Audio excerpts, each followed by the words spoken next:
Hi, Chloe. My name is Ruben Peralta from cocalecas.net. How are you? I'm good. How are you? Doing great.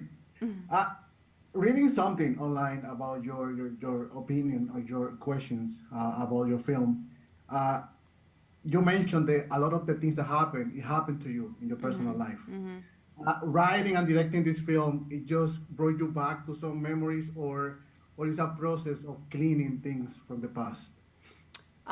I think it was actually quite cathartic. It was because for me it was I took this deeply personal feeling and personal experience, and I put it against the backdrop of something new. I think what's exciting for me as an artist is to take something personal and put it in new territory to explore. And I think having that separation, putting this with new character, completely different characters, and in a world that I knew nothing about, like finance.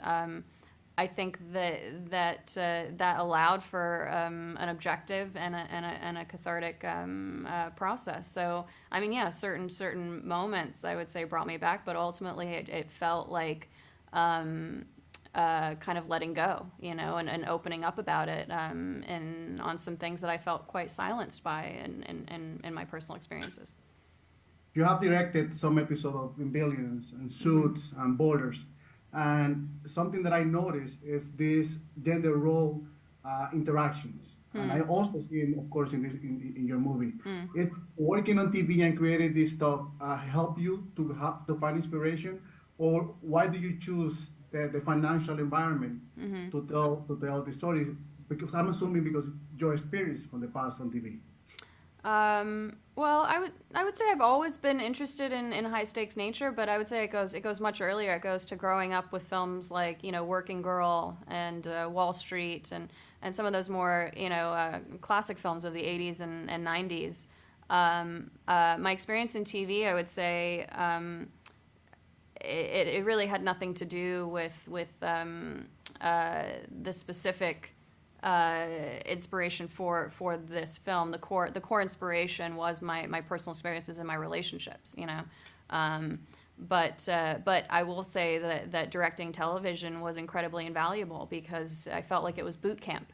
It was boot camp for directing, and I got to work in different genres and try different things, and the pace at which TV moves is so fast. It teaches you how to think and move so quickly, and how to pivot quickly, and I felt like I was able to hone my directing craft a lot through those experiences. So by the time I went to make this movie, which was my first feature, I don't think I really felt like a first time filmmaker. I felt like almost like a veteran because I had been directing television for 7 years, even though this was my first film. Even you mentioned one of my favorite films from the past 10 years, The Loveless, the Russian movie that helped you to inspire to create this movie too. And Loveless, yeah, it's amazing. Yeah, I love that movie. yeah, It yeah, just yeah, yeah, yeah.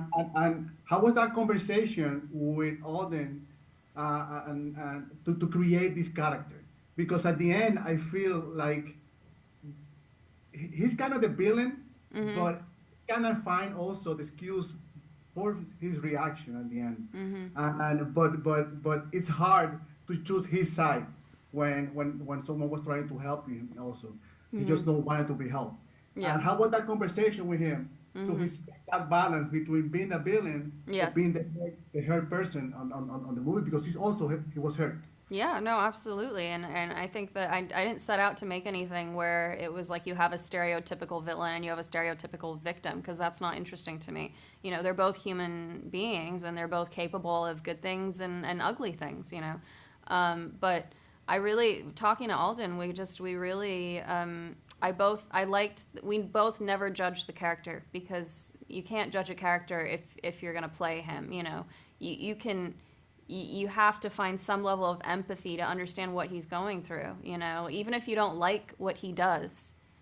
I think to really, get into the character and get into the world, you have to understand what it is to be in his shoes. And so we both just constantly talked about like what he was feeling on a certain day, and genuinely, this is a man who genuinely believes like he was robbed of something that he deserved. And if you genuinely believe that, that's a very devastating thing to feel. It's a very crushing thing to feel, especially, if your whole self-worth is based on achieving this one thing, and then not only do you not get it, but your partner who's right next to you gets it instead. So I can empathize with that. I can empathize with how awful that can feel. So that's really where we tried to kind of start from. And and then it's the narrative. It's the narrative that gets out of control in his head. This idea that, like, because he doesn't want to accept that the reason he didn't get that job is his own shortcomings, right? Is his own weaknesses. He starts to build this narrative that she got it because of X, Y, and Z. Either because she's a woman and it checks a box for the company, right? It's a good look for the company, or she got it because of some kind of sexual favor, and he leans into that narrative because he cannot face the fact that there's something wrong with him. So that's really what the conversations were, I would say early and throughout the course of shooting. But I think you did an outstanding job. I love the No. movie. It's amazing. Thank you so much. Thank you so much for your time. Thank you. Bye.